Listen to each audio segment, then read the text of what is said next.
Welcome to LIVEDAF, your online Daf Yomi Shiur. Shalom Aleichem and welcome back to today's Daf Yomi, which is Shabbos Daf Kuf Mem Ches.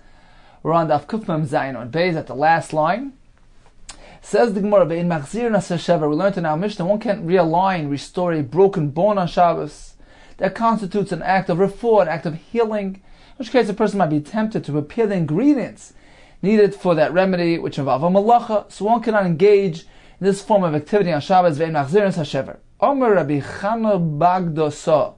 So Rabbi Chana from the town of Baghdad said, Amar Shmuel, the name of Shmuel, halacha, machzirin hashever. The halacha maintains that one may restore and realign a broken bone on Shabbos. Rashi explains that Shmuel had a different version now, Mishnah. Machzirin tanan. He learned that the Mishnah actually says one may realign a broken bone. Perhaps he didn't consider that to be an act of healing. He's merely realigning that bone. Or as some explain, there's a concern of sakanas aver. There's a serious concern about the safety and the limb, the aver there. He might lose that limb, in which case the Rabbanan did not prohibit doing the refuah, in this case on Shabbos. Continues the more with the story. Rabba bar Chana ikla lepumbedisa. So Rabba bar Chana came to Pumbedisa. Lo yal lepirke the Rabbi Yehuda. He didn't enter to the drasha of the Shiur of Rabbi Yehuda. Shadrei la'ada daila. So Rabbi Yehuda noticed that he was missing, and he sent this fellow called Ada, who was a daila. Rashi says a mamuna, a minister. He was in charge. He was the servant there. So he sent him to try to summon Rabba bar Chana to come to the Shiur. Amar lei, so Rabbi Yehuda instructed him, Zil go garbe. Rashi learns garbe means take a hold of his garment as a collateral until he gets here, until he comes. Rabbi Chanana learns that garbe means mashcheu. Draw him, or bring him over to the drasha. Azil, so he went garbe, he did that, and he arrived at the Shiur. Also, so Rabba bar Chana came, Ashkeche, so he encountered Rabbi Yehuda the Kadarish, who was teaching as follows. Ein machzir nes hashever. He had the version that we have in our Mishnah, one may not realign the broken bone on Shabbos. Amar leis, so he responded to him, Hachi, Amar Rav Chana Bagdosa, Amar Shmuel. Rav Chana Bagdosa, say the name of Shmuel, Ma'alocha machzir nes hashever. One may realign that broken bone. Amar leis, Rav Yehuda responded, Ha Chana didan. Take a look, Chana, who is our landsman, he's a local resident of Bavel. Va Shmuel didan. And he is saying it in the name of Shmuel, who is also a local resident. V'lo shmieli. And I never heard this halacha, which is being said here, even though they're local residents. Isn't it good that Rabba bar Chana came over here to inform us this halacha? V'lav bedina gar b'sich. Isn't it good? Isn't it right? It was rightfully so that we did this collateral, we did this garbe, that we forced you to come here. So you teach us this very important halacha. If you wouldn't have showed up, we would never known the right version of this halach. Continues the Gemara, Mishnah Nifra Kayadais. The Mishnah says, if one's hand or foot becomes dislocated, jumps out of his joint, the Mishnah says he can't vigorously wash it with cold water, but if it somehow gets restored, then that's okay. Rav Avia have a Yosef Kamed Rav Yosef. Rav Avia was sitting in front of Yosef. Shani Layadai. His hand got dislocated. Amar Lei. So Rav Avia motioned with his hand. He said, Hachi mai. He demonstrated some type of movement. He says, can I do this on Shabbos? So he said, no, sir, you can't do that. V'hachi mai. What about doing it in this manner? So he was maneuvering his hand in all different directions. Can I do this to restore it? Amar Li also, no, that's considered to be an obvious act of refuah. He's trying to restore his arm, and he can't do this on Shabbos. Adahachi. While he was doing all these motions, itzpach yada, his hand got restored and healed. So it happened inadvertently as a result of all his demonstrations, and that's okay. So Rav Yosef asked him, why are you questioning me? Amar le ma'ti boilach, why do you have these questions? Hatanan, we clearly learned in the Mishnah, Mishnah Nifra Kayadei Raglei, one whose hand or foot become dislocated, he cannot vigorously wash in cold water, but he can wash it as usual. If it ends up healing, that's fine. So this can't be done. Why are you asking whether one may restore his dislocated arm? Amar lei. So Rav Avi explained the reason why I'm questioning is because as follows: haven't we also learned one may not realign a broken bone? Nevertheless, we had a different version of events. Rav Chana bar Gdasa told us the name of Shmuel. Halacha machziras hashever. Halacha maintains one can realign a broken bone, meaning that the version that we have in our Mishnah is incorrect. So perhaps the next halacha regarding realigning and relocating a dislocated arm is perhaps also incorrect, and that's why I was asking you what the halacha says. Amar lei. So Rav Yosef responded, why would you think to compare the two things? Kulu b'chada machisa machisnu.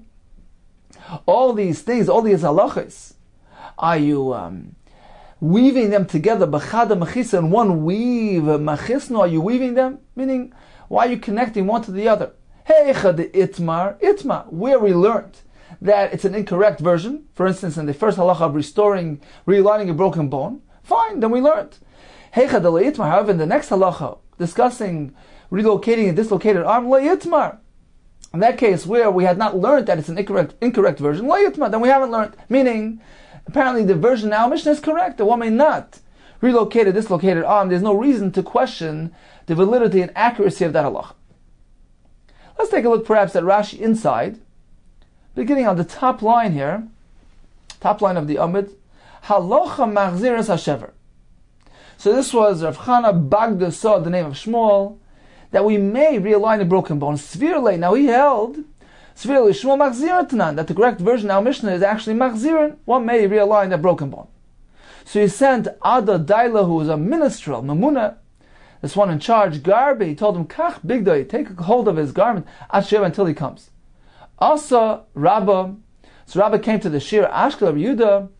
He heard him saying this halacha, and he corrected him. And Rav Yehuda responded, Ha chana dedan mimkaimenuhu. He's a local resident. We haven't heard this from him until this moment. V'lav bedina garbisicha. Isn't it good? Bitmiya, question mark. If you hadn't showed up, we haven't learned this very important halacha. Then we have the next Gemara where Avia's hand became dislocated. Shani leyadin ishtanis yadim kaima. It jumped out of its place. Hachi mai haya'isa bin yanam harbi v'shel. He was maneuvering his hand in different motions, different ways. He was asking whether this is allowed on Shabbos. And the conclusion of the Gemara is that we cannot do that. And despite the fact that the first halacha turned out to be incorrect, V'chada machisa machisnu bariga achas arakta, you weaving them all together. Hey chadi itma, wherever we had learned definitively the masnisin lav davka tanan that our Mishnah's version is incorrect. Itma, then we learned. But in the second halacha regarding relocating dislocated arm, the accuracy is actually found in our Mishnah, and therefore this would be asur, unless it happened inadvertently, as in the case described in Al Gemara, or when he simply washes his hand in the usual manner, and somehow it becomes relocated back to its place. Hadron Allah Chabes. Continues the Mishnah.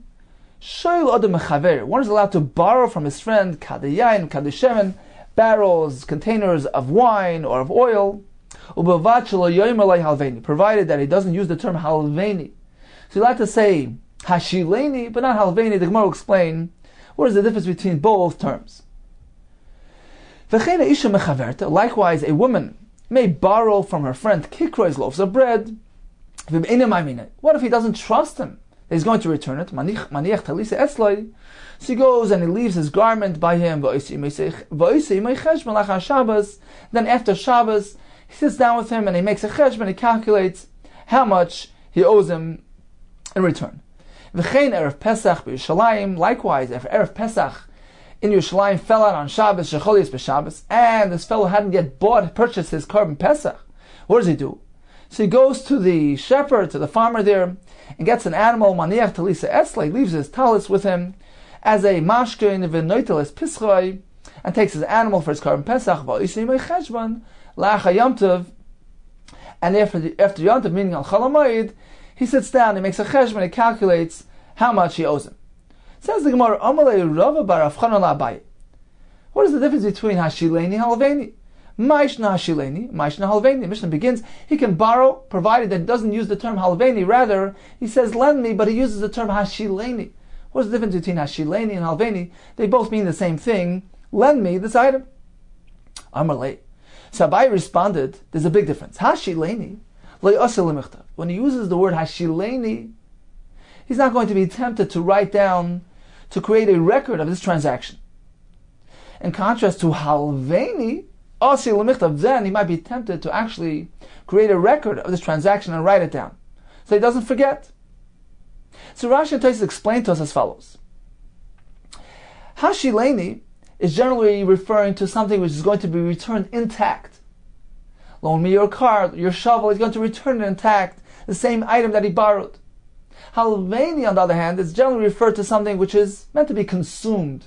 For instance, foodstuffs or money, which he's meant to consume and return either the same type of object, he's going to return wine, or even perhaps the monetary value of that wine. Now, this results in there's a halachic effect that takes place, because something which is meant to be returned intact doesn't really have a shiur zman. It's not really set in time. The owner, the lender, can go ahead and retrieve his article as soon as he wishes. There's no set time for it, as opposed to something which is a halva, which is meant to be consumed by the borrower, in which case there's a shiur zman. Rashi brings the Gemara, stam halva is shloshim yom. The presumed time period of halva stretches for a minimum of 30 days. Since the borrower has the privilege of consuming it, using it up, spending the money, this results in the lender losing his rights to collect it immediately. He has to wait at least 30 days to give him a chance to go ahead and produce the money or the object which he's going to return to him. So she'ela is generally a short-term transaction, whereas halva is meant as a longer-term proposition, a minimum of 30 days.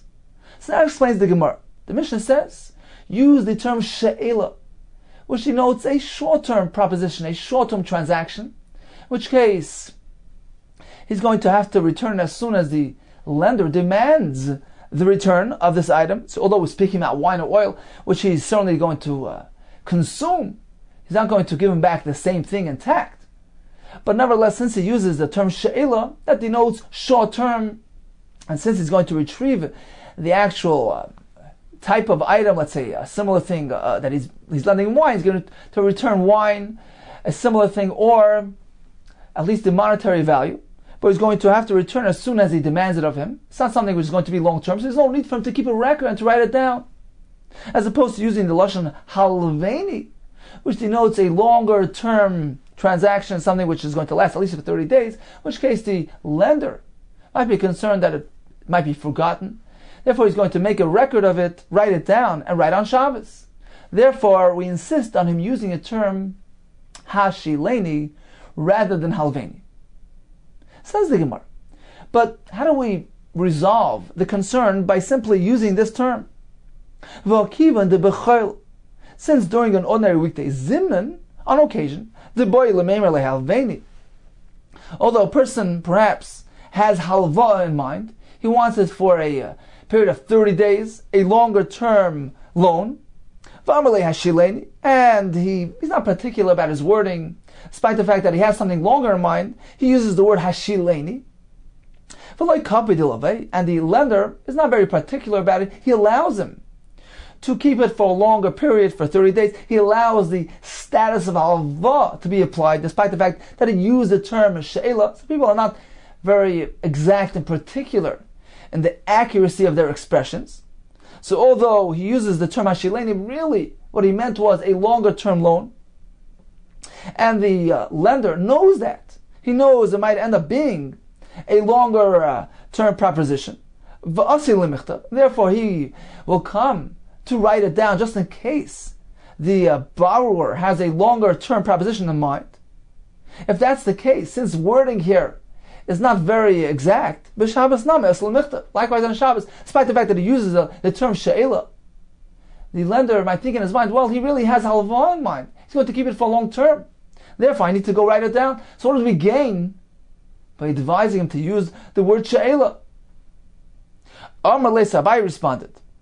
Let's skip over the parenthesis here. Amalei b'Shabbos kivan da'ashileni hu d'sharlu rabbanon since the Rabbanan were particular about using the word Hashileni, as opposed to Halveni, which they did not allow him to use, Halveni lo Sharle, they did not allow him to use the term Halveni. Minker and Milsa, it's pretty obvious that it's going to be a short-term loan. It's not going to last for 30 days. The Chacham only allowed him to conduct this form of transaction. Use the term She'ela and mean, as you say, a short-term proposition, in which case there's no concern as of writing it down, making a record, as opposed to during the weekdays, where the Chacham gave no instructions, and even when a person uses a Lashon She'ela, the lender perhaps thinks that he has halva in mind, and he will come to write it down. So let's see the words again. B'Shabbos kiven hashileni hu d'shar l'Rabbanan. Since the Chacham allowed the term hashileni, halveni lo yisharle. However, halveni they did not allow. Minkur and milsa, it is pretty clear and obvious what the intent and purpose here is. And he will not come to create any records and write it down. Let's take a look at Rashi inside. So Rashi here is right at the beginning of the parak, which comes out 11 lines from the top. Shoyel. Shelo yomer halveni, should not use the term halveni mefarish v'gemar, as the Gemara will explain. Shechali is b'Shabbos, this happened on Erev Pesach, which fell out on Shabbos. V'liniska mer Shabbos liknos. He hadn't remembered, he hadn't recalled to purchase his car in Pesach before Shabbos. So he takes an animal, leaves his garment there, and after Yom Tov, Rashi says liyom shlishi. So Rashi is very exact. He needs to wait past Shabbos, past Yom Tov. He has to wait on to Chol HaMoed to sit down to work out the numbers. Halveini, says Rashi, mashmal is man meruba. That's referring to a longer term transaction of Kaimel Mesechus Makos, when we learned Stam Alva Lamed Yoim.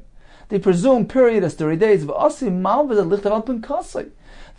the lender, will come to write down on his pad, Kach v'kach l'veisi. This and this much I lent to him, Kadesh Yishkach, so that he doesn't forget. Amalei, so this was in the Kasha and the Gemara. What are you gaining by insisting on using this term versus the other term? Kivan the B'choil Nami. Even during an ordinary weekday, Zimnan the Boy L'mei Ma'alaveni.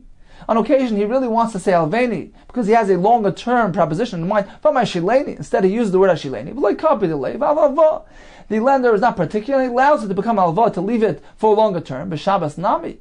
Kiyam Ashileni, even if he used the word Ashileni, Savar. Perhaps the lender thinks in his mind, the halva, he really has in mind the halva, which is something of a longer term transaction. And you'll come to write Mayeke Iker. So what purpose, what visibility, what are we demonstrating by using these words as opposed to those words if they both can mean the same exact thing? Since the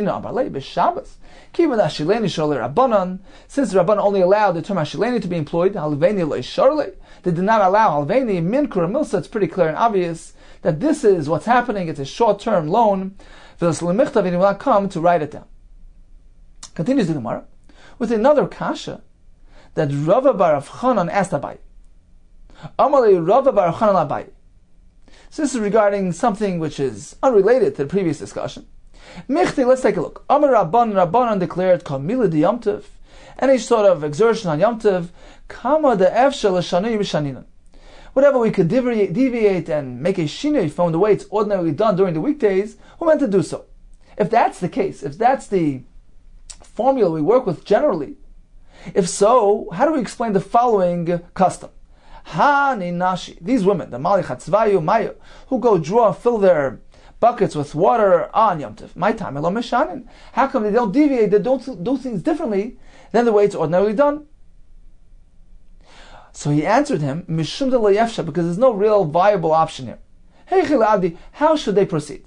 The Malim Mechatzvarabba, the ones that are accustomed to filling with large buckets, Limlu Bechatzva Zuta, should we insist on them using smaller buckets and fill in those small buckets? Bechatzva Zuta? Hakamav should be lucha. Sure, you're deviating, you're making a shina, but you're resulting in some sort of greater element of exertion because they need to walk many more times. The less you fill, the more time you have to go fill. So what are you gaining? You're bringing about a greater exertion here.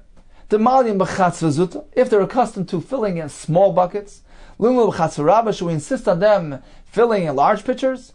Come off sheba masui, you're increasing their load, so it's increasing their tircha, their exertion, not really gaining much. Nifras sudra, Should we tell them to at least cover it with a cloth, which will indicate that today is Yom Tov? So some sort of visibility for Yom Tov. Aslei schita is a concern that this cloth might get wet, and they might come to squeeze it and do a schita. That's not really a practical option. Should they go ahead and cover the container with a lid? Zim and the mifsek. On occasion, it might get detached from the bucket. They might come to reattach it, retie it, and do a malacha, which is nissa deraisa. Hilkach le'efsha. Therefore, we don't really have a viable option. We just let them do it as is. Continues the Gemara with a third kasha that Rava bar Rav Chanan asked Rabbi. V'amalei Rava bar Rav Chanan labai. Tanan, we learned in our Mishnah in Maseches Beya. Loi mesapkin. We're not meant to clap our hands. Rashi learns mishum evel as an expression of mourning. Taisus learns an expression of simcha. That's one thing. V'loi metapchin, nor tap on one's heart. V'loi meraktin, nor dance. Rashi says out of joy. Be Yom Tov. We can't do this on Yom Tov. Taisus explains the concern is Shema Yisak and Klei Shir. He might go and fix, repair an instrument. So we meant to refrain on Yom Tov. And we see that people do this. We don't protest. We don't tell them anything. Why is that? It says in according to your view, this that we learned, the name of Rava. Rava warned one should not sit down on the mouth of the lechi. This is the side post, the lechi, which is placed at the entranceway of the mavi, which is an alleyway to Shusrabim. So one shouldn't handle any objects right alongside the lechi, because when he's sitting alongside the lechi, he doesn't really see that there's a lechi. He doesn't notice the separateness of the mavi and Shusrabim. He doesn't realize it's a separate domain. What might happen? There's a concern. Dilma beganda lechefetz. Perhaps the object that he's holding might roll into Shusrabim. He might come to bring it from Shusrabim to the mavi, which is technically Rosh Hashanah, without realizing that he's switching rishuyos. He's transferring from one domain to the other. So this is something one must refrain from. And we see that people set down their containers right there. They sit down right at the entrance of the mavi. And we don't tell them anything. We don't protest. So why is that? Ella. Rather, the reason is Hanach Yisrael. Leave Klal Yisrael alone. When we know that they're not going to listen to us, it's something which they've become so accustomed to. It's a waste of words. Mutav sheishagin. Better that they proceed with their forbidden activities in inadvertence, bishgaga, rather than tell them and have them ignore your warnings. Value mazidim. Don't cause them to do their things b'mezid, intentionally, which is a worse offense. So Taisus points out this is specifically speaking about things where we know, we're pretty certain, we're confident that our words and our warnings will not be heeded to. But otherwise a person certainly is obligated to correct his fellow Jews' actions. So there's this formula of allowing something to remain in a status of shogeg rather than facilitating a mezid. So that explains why we don't warn them and we don't protest when we see them clapping, dancing, etc.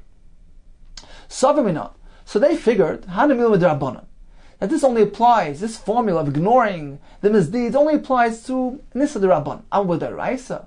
When it's something more severe, it's a Issa D'Raisa. When it's something involving a D'Raisa Loi, then we don't apply this formula. But Loi, says the Gemara, it's not the case. Loi Shna B'D'Rabbanan, Loi Shna B'D'Raisa. This applies whether it's a D'Rabbanan or D'Raisa. For instance, a Mrs. to say D'Raisa, as we're going to see soon. The requirement to add on a little bit of time to Yom Kippur, begin earlier than the actual onset of Yom Kippur, that's a mitzvah d'oraisa. It's a mitzvah saseh that the Gemara learns from a pasuk. Nevertheless, we ignore people that ignore this mitzvah. We find that people eat and drink asher tekshach until actual nightfall. We don't tell them anything. Apparently, even when it comes to a mitzvah saseh d'oraisa, we apply this concept. Let them be. If we know that they're not going to heed our words, let them do it in a status of shogeg, which is not so severe, rather than tell them and inform them and have them transgress maliciously. Continues the Gemara. Mishnah says, even when borrowing loaves, who must employ the term she'ela hashileni rather than the term halveni. which denotes a longer-term transaction. Says the more a diuk. Let's infer from this Mishnah, this is only a restriction to Shabbos. But Shabbos is asr. On Shabbos one may not conduct this long-term loan of loaves of bread, but during ordinary weekday there's no concern. Perhaps our Mishnah does not follow the Shita of Hillel, who says there's a concern with borrowing loaves of bread for a longer term, a longer period of time. The Snan is learned in the Mishnah. Likewise, Hillel will say, a woman should not lend a loaf of bread to her friend until she establishes the value, the monetary value of the loaf of bread. Look, I'm lending you a $5 loaf of bread, and return to me a loaf of bread of the same value. Why is this necessary? What is the concern? Shema yukru chitin, perhaps the price, the value of wheat will rise. V'nimtzu baisel de ribis, and they will come to do ribis, because if she lends her a loaf of bread which is today worth $5, come back a month later with another loaf of bread which is worth $10, she's actually giving her back more than she loaned her, which is ribis. Ribis means returning more than you borrowed. So our Mishnah, which is not concerned about this ribis isser, our Mishnah is strictly limiting a Shabbos loan for concern of using words which might lead to writing, but ribis doesn't play a role. Why not? Apparently we're not following Hillel. Says Hillel. Even when we follow, are we concerned about Hillel's concern of ribis? There's no concern in our Mishnah. Why? Haba asr the kids the maid. Our Mishnah is speaking about where the loaf of bread, the price is set, established, and is well known. The kayit's dummy, its damim, its value is known. In which case, there's no concern. You know today's loaf of bread is worth $5. When you come back a month later, they'll clearly ascertain whether or not it's ribis. They'll see how much the loaf is worth. And if it's worth more than $5, she'll only return to her the value that she borrowed. So if there's no concern. However, the halacha of Hillel, speaking of ba'asra in a locale, in a location, the loy kayit's damit, that the value of the loaf is not established, is not well known, in which case it's a concern that she might borrow a loaf of bread without really ascertaining its true value, and return a loaf of bread despite the fact that it rose in value, which is a concern of ribis. Continues the Gemara, so if he doesn't trust him, the Mishnah says he leaves a collateral, a mashkan, itmar we learned. Halvas yomtiv. A yomtiv loan, such as described in our Mishnah, lending something on yomtiv. Rav Yosef Amar lo nitna letava. A person has no right to collect this loan, to retrieve it, to demand it through the power of the bezin of the courts. So he certainly owes it to him, but he can't go ahead and use the power of the bezin to go ahead and recollect that loan. Rabba Amar nitna letava. It can be collected and demanded through the bezin. Explains the Gemara. Rav Yosef Amar lo nitna letava. It can't be collected through the bezin. The Amris nitna letava, because if you say it can, he might be tempted to go and write down, to keep records of this transaction, because he figures, look, if the borrower who refers to return it, I'm going to go and drag him to Bezdin and initiate a legal proceeding against him. And that's something which can get drawn out, take time, and by that time, I might forget the details. So since he suspects this might actually result in a long-term proceedings, he might go ahead and be tempted to write down and keep records. Therefore, we insist that this is something which cannot be collected in Bezin, and this way he won't be tempted to write it down. So that's the opinion of Rav Yosef. Rabbah, just the opposite. Nitna letava. It can certainly be collected and demanded through the power of Bezin, the Amos lo nitna, because if you maintain that it cannot be collected through Bezin, well, he won't give it to him to begin with. And it will result in a refraining from joint happiness of Yom Tov, because he won't have what to celebrate the Simchas Yom Tov with. Tanan, we learned in our Mishnah, if he doesn't trust him, he leaves his garment with him and uses that as a mashkin, as a collateral. Says the Gemara, let's have a raya to our machlekes. It's good and well if you say Lenit Latova. It's not something which you can go collect through Bezdin. That's why he needs a mashkim shemachim maniach talisa esla. That's why he has to leave that talis as a mashkin, as a guarantee. He takes the mashkin, he takes the talis as a guarantee, and after Shabbos he sits down and he makes a cheshbon, a calculation how much he owes him. So he pays him up and gets back his talis. That works well if he doesn't have the power to demand the loan, the return of the loan through Bezdin, so he needs to do this proceeding. But if he has full power to demand his loan back through Bezdin, why does he have to go through this procedure? Why does he have to leave the garment with him? Let him simply loan him the object. And if he refuses to return it, let him go and collect it through Bezdin. Why does he need to take the mashkin? Says more very simple. He wants to avoid getting entangled in a court case. Amar, he says, I have no interest. The Leikum Bedina, to go ahead and come to the din, V'daina is the judges, to go make a din, to go drag together, to summon the judges. I'm not interested in getting involved in the court's proceedings. Therefore, let me get something right now from you as a guarantor, and this will guarantee and ensure the safe arrival and return of my loan. Continues the Gemara. Mosif Ravida Barav.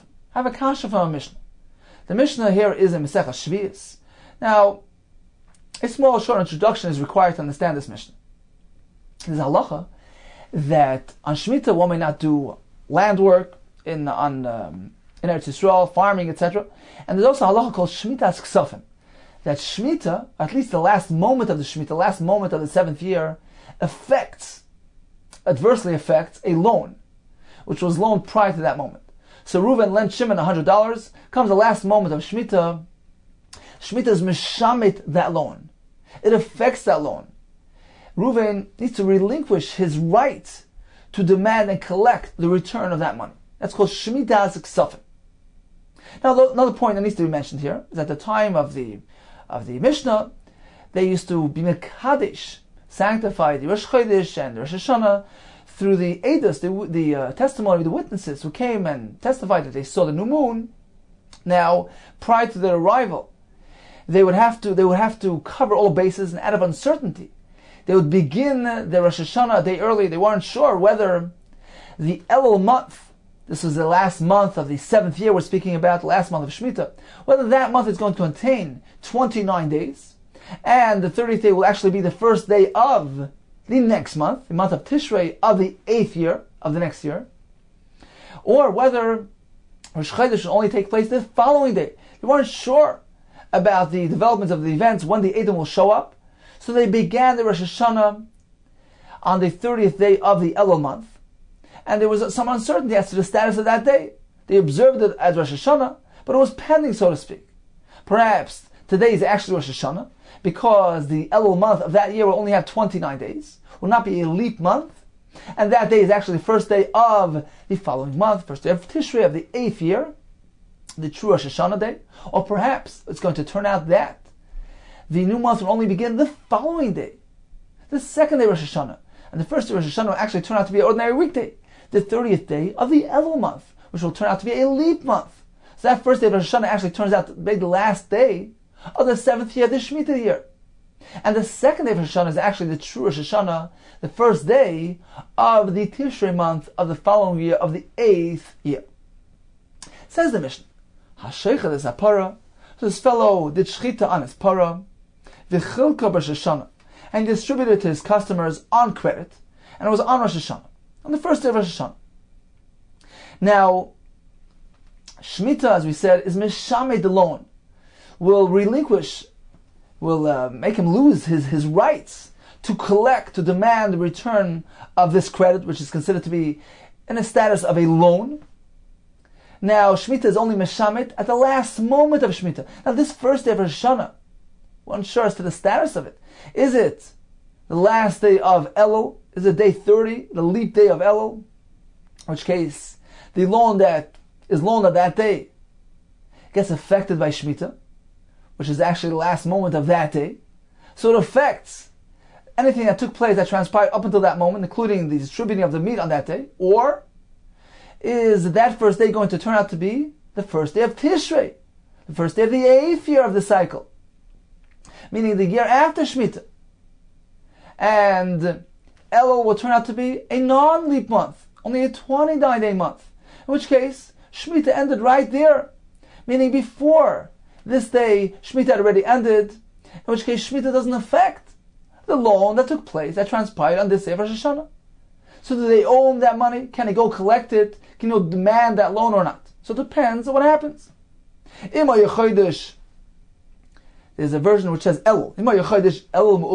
So if it turns out the Elul month was a leap month, in which case this day, this first day, which was presumed to be Rosh Hashanah, it was a suffix Rosh Hashanah. It turns out to be not Rosh Hashanah actually. It was the 30th day of Elul, and the last day of the Shemitah year, Mishamit. Then the Shemitah affects that loan. But if it turns out that Elul was not a leap month, it was a 29-day month, and this day, this first day of Rosh Hashanah, was actually the first day of Tishrei. Shemitah already ended before this first day. Shemitah will not affect the loan and the credit which was issued on that day. Says more, let's analyze this halacha in view of the previous discussion.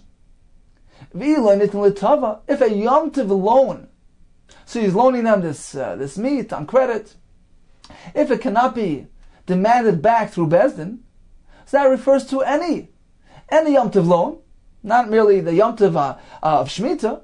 If so, my Meshamit. What does the Mishnah mean? That if it turns out that this was the last day of Shemitah, then the Shemitah will affect this loan. In any event, a loan which transpires on Yom Tov cannot be demanded, cannot be recollected. So what's the significance of Shemitah here? Now the Gemara here assumes that the Mishamit here and Nitna L'Tava are synonymous. The Mishamit means that he can't go ahead and demand it in Bezdin, as opposed to Eina Mishamit means he can't collect it in Bezdin. Well, if it's a Yom Tov loan, in either case, he can't collect it in Bezdin. Says the Gemara, Shani Hasan, there it's different. The Gloi Milsa, turns out, the Chaylu certainly has full rights to collect this loan in Bezdin, because we're speaking about the first day of Rosh Hashanah, which turns out to be an ordinary weekday, because it turned out that was actually the last day of Chodesh Elul. It wasn't Rosh Hashanah at all. So certainly, the Mishnah needs to tell us that Shemitah will affect that loan, because it transpired on the last day of Shemitah. So the last moment of that day affects anything that transpired up until that moment. So since it was an ordinary weekday loan, because it wasn't even Rosh Hashanah, so it's not a halvas Yom Tov. Generally speaking, this loan certainly can be demanded and collected in Bezdin. Rather, the fact that Shemitah came along and went ahead and relinquished his rights and went ahead and affected that loan, was mishamed that loan, that is the ground, that is the reason why he has no right to collect that loan. For additional clarity, perhaps let's take a little Rashi actually inside. 20 lines from the top, beginning with the words, HaShoiched es hapora v'chilka b'Rosh Hashanah. Okay, we have the place. If somebody shechts a parah and distributes it on Rosh Hashanah, explains Rashi. Which Rosh Hashanah are we speaking about? Rosh Hashanah Shel Motzei Shvius. This was Rosh Hashanah, which is following the 7th year, following Shemitah. He distributed the cow l'loichim to his customers about kafa on credit. The kaimelan, and we know the halacha is Shvius mishametes b'soifa. Shvius affects the loans b'soifa. At the last moment of Shemitah, that's when the loans get affected. The chsiv mikate at the end. So im hayochodesh Elul me'uber. So if the Elul month was a leap month, v'asa Rosh Hashanah shnei yamim, and they observed Rosh Hashanah for 2 days, out of suffix, out of uncertainty, mishamit. In this case, Shemitah will affect the loan, this credit which transpired on that first day of Rosh Hashanah. Why? The Yom Tov Rishon, because the first day of Rosh Hashanah actually turned out to be the last day of Shemitah. If so, this loan is status, has a din of a Shvius loan, and Shvius affects it. But if it turns out that Elul was not a leap month, in which case the first day of Rosh Hashanah was not day 30 of Elul, rather day 1 of Tishrei, which was already beyond Shemitah. If so, the status of this loan is a after Shvius loan. And Shemitah is not affected. Okay, this is the proper version of the Gemara. If a general Yom Tov loan is not given to be collected in Bezdin, what do you mean that Shemitah affects it? Since Bezdin does not come and lend their services, don't lend their authority to go ahead and force them to repay. Shmuti v'medis, this loan is Shmuta was affected by Shemitah, meaning it's something which he doesn't have the power to collect. It's been shamut already, since he doesn't have the legal power to go ahead and collect it through Bezdin. So what do you mean that Shemitah affects it? Says the Gemara, because if this first day of Rosh Hashanah turns out to be the last day of Elul, then it's a weekday. It's a weekday loan. It's not a Yom Tov loan. T'chaylu Sharei Chodesh Me'uber, because the 30th day of Elul was part of that leap month. V'lo Yahave Yom Tov ad l'macher. Yom Tov only begins tomorrow. Hilkach ilav deshviyasu. Therefore, if not the fact that day was Shvius, Havegabi, he would have had the full rights to collect that money. It would not have been considered a Yom Tov loan. Therefore, it depends whether or not that day is considered to be Shvius, in which case Shvius affects the loan, is Mishamet the loan. In contrast to, if that day is considered to be a non-Shemitah day, then he has full rights to collect that loan. Shvius does not affect the loan whatsoever. Continues the Gemara. Tashma Meseifa. Let's bring a raya from the last part of the Mishnah. Im lav eni meshamet. If this first day of Rosh Hashanah turns out to be part of the 8th year, because im lav, meaning Elul was not a leap month, so it wasn't a 30-day month, and the first day of Rosh Hashanah was already Aleph Tishrei, the first day of the 8th year, eni meshamet. Shemitah will not affect that loan, because that loan was loaned on the 8th year. Says the Gemara, let's analyze. It's all good and well if a Yom Tov transaction can be collected, can be demanded through Bezdin. Now I understand. The Mishnah says, Shemitah won't affect it. He will have full rights to collect this loan in Bezdin. But if an ordinary Yom Tov loan cannot be demanded and returned through the power of Bezdin, what does the Mishnah mean? That Shemitah won't affect it. Meaning he has full rights to collect. He doesn't have rights to go collect it through Bezdin in either case, because it's a Yom Tov loan. Says the Gemara, you're right. Although he doesn't have rights and power to collect it through the power of the courts, nevertheless, it means as follows. Shemitah won't affect it, that if he decides, the person who borrowed decides to return it, he can go and accept it. The Yoyle Shakel, if he returns it, he can accept it. So he doesn't have the power to demand it of him, but he can go ahead and accept it if the borrower voluntarily returns it. So that's the pshat, Eini Meshamet. Says the Gemara Bechlal. If so, in the Reisha, in the first part of the Mishnah, where it turns out that the first day of Rosh Hashanah was day 30 of Elul, the last day of this 7th year, in which case the Shemitah affects the loan that transpired on that day. The Mishnah says Shvius is Meshamet. What does it mean Meshamet? Based on your approach, it means Mechlal de Reisha, Yoivle lo shakel. If he voluntarily gives it to him and returns the loan, he may not accept it. So these are the two sides of the coin. Meshamet means he can't accept it. Eina Meshamet, Shmi doesn't affect it, means he can accept it. But that's not the case. We know that when Shemitah affects a loan, it doesn't mean that the person doesn't owe it to him and he can't return it to him if he chooses to. It simply means that you don't have the rights to demand it, to collect it. So your interpretation here is inaccurate. Because if you maintain that he can't receive it when it's voluntarily offered to him, that's incorrect. Says the Gemara, you're right. Certainly he can go ahead and take it when it's offered to him. Rather, in the Reisha, since Shvius affects it, he needs to do something. Even when he's offered that loan in return. He needs to make a statement. I am relinquishing my rights to this loan. I'm not demanding it of you. If you want to return it, fine, I'll receive it. But he must make that statement, sort of a protest. He needs to inform him that it's not something which he's demanding to be returned. So that's strictly when Shemitah affects the loan. That's what the Mishnah means. That if it turns out that the loan took place on Shemitah affects the loan, he needs to at least make that statement Mishametani. In contrast to the Seifa, the latter part of the Mishnah, when the loan did not transpire on Shemitah does not affect that loan which took place after Shemitah was already finished. He has no obligation to make that statement Mishametani. So that's the whole difference here between Shemitah, which was a loan which was affected by Shemitah, in which case he has to say Mishametani, I'm relinquishing my personal rights to this loan, as opposed to where Shemitah did not affect the loan which took place after Shemitah, because Rosh Hashanah here was already after the 7th year. It was the first day of the 8th year, in which case Shemitah doesn't affect it. He has no need, he has no obligation to say Mishametani. Because it's not as we learned in the Mishnah, if one chooses to return a loan after Shemitah, the lender, the malva should make that statement, I am being Meshamet. I'm not demanding this of you.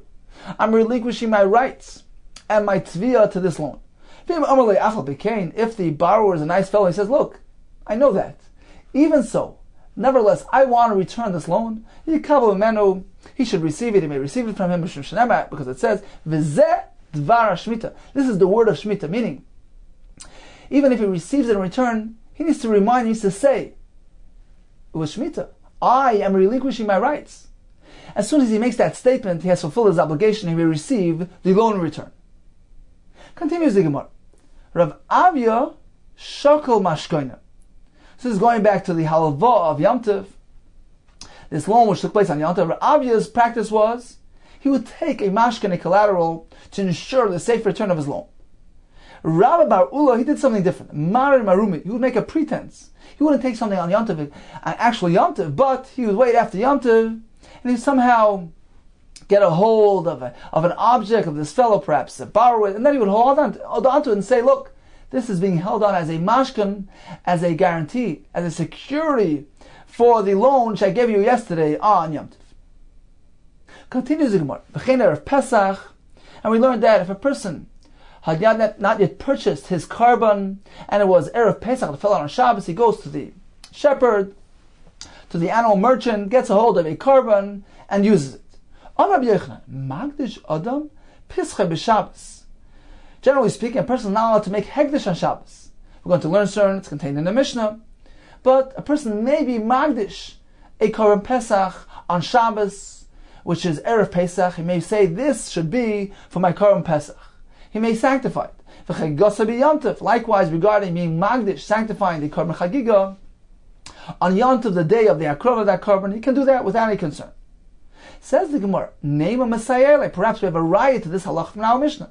V'chein Erev Pesach b'Yishalayim. When Erev Pesach in Yerushalayim fell out on Shabbos, Shechol Yis b'Shabbos, this fellow hadn't yet procured his carbon. He leaves his garment by the merchant, and he takes a hold of his animal for his carbon Pesach, and he calculates with him after Yom Tov.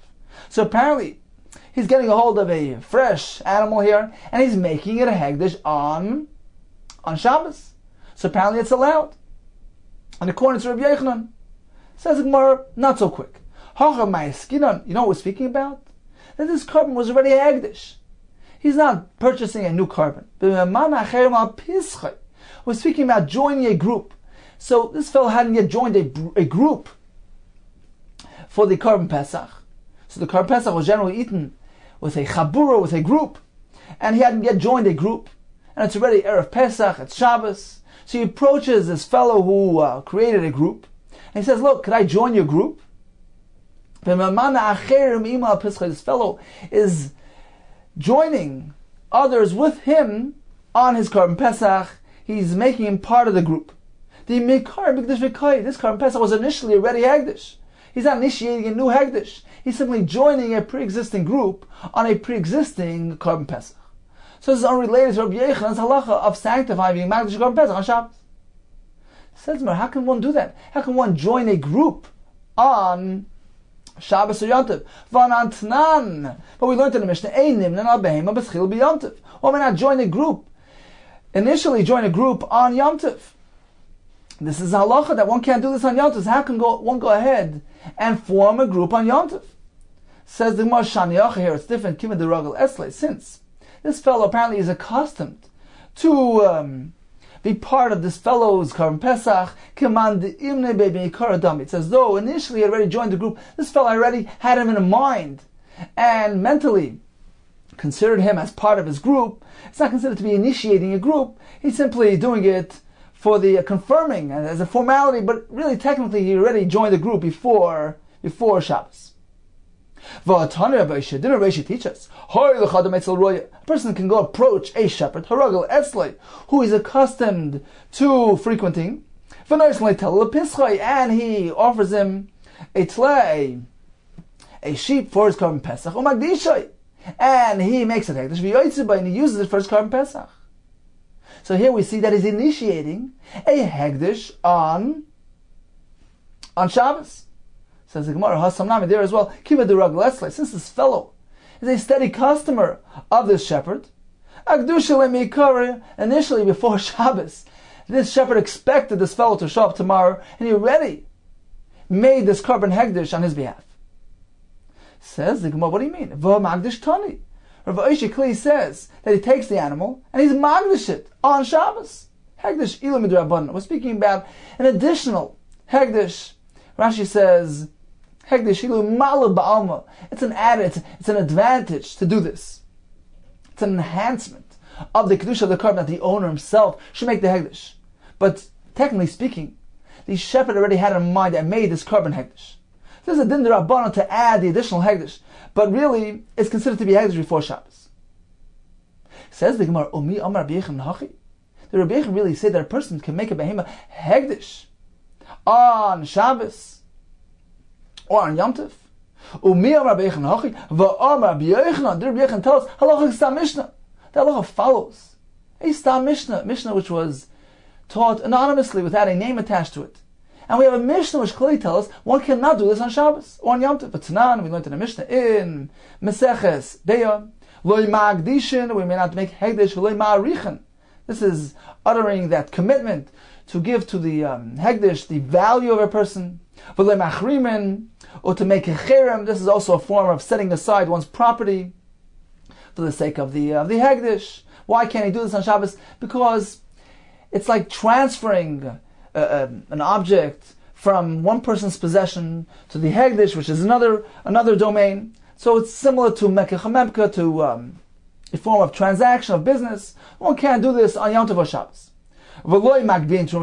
Likewise, one may not separate Trumas Hamaisos because he's fixing the rest of the produce there. It's a tikkun. Kol elu b'Yom Tov amar. All these restrictions were applied to Yom Tov. Kavachayim b'Shabbos. Certainly they were said on Shabbos as well. Sakar Rebbeichan say that one may go ahead and make Hegdish on Shabbos or on Yom Tov without hesitation. Loi kashi, it's not difficult. It depends on the context. Kan b'choyvois shekavola and zman. Rabbi Yechon was speaking about choyvois, karbanos which he's obligated to bring, obligatory karbanos shekavola and zman, who have their time established. They're time sensitive, like the Karban Pesach. It's either now or never, or like that Karban Chagei, what needs to be brought today. In this case, just as the hakrava of that carbon, the offering the carbon involves overriding of Shabbos, it justifies Chilul Shabbos, it's Doicha Shabbos. Likewise, the Hegdish of the carbon justifies it being done on Shabbos. However, the Mishnah, which prohibits, is speaking about a different context. Kan, over here, B'choyvish and Kavul and Zman, is speaking about obligatory karbanos, which are not time sensitive, which are not kavur to them at time. And therefore, just as the hakrav of those karbanos don't justify overriding of Shabbos, and Yom Tov, likewise, the Hegdish of the Karbanas cannot be done on Shabbos or Yom Tov. Okay, time for a brief Chazara, a review of today's Daf. We began that the Gemara concluded one may realign a broken bone on Shabbos without any concern. Regarding a dislocated limb, he cannot vigorously wash it with cold water to have it relocate. The Mishnah told us one may borrow wine or oil provided he uses the term Hashileni, which is a short-term connotation rather than halveni, in which case the lender might be tempted to keep records. We learned that in a case where people will ignore our reproach, our teichacha, our warnings, we just ignore it. It's better we leave them shoigig in a state of inadvertence, rather than tell them, inform them, and have them do it intentionally. Regarding demanding the return of a halva, a Shabbos, or Yontif, we have machlekes. Rabbi says you can't. Rabbi says you could do it. And certainly the discussion here is regarding a bezin. Of course, the person owes it to him. The question is whether he has the power to demand its return to the power of the bezin. We concluded regarding making hegdish of a korban on Shabbos or Yontif. It depends. If this korban is time sensitive, is meant to be brought today on Shabbos and Yontif, just as the akrovas deicha Shabbos, likewise, the hegdish can be done on Shabbos and Yontif without any hesitation.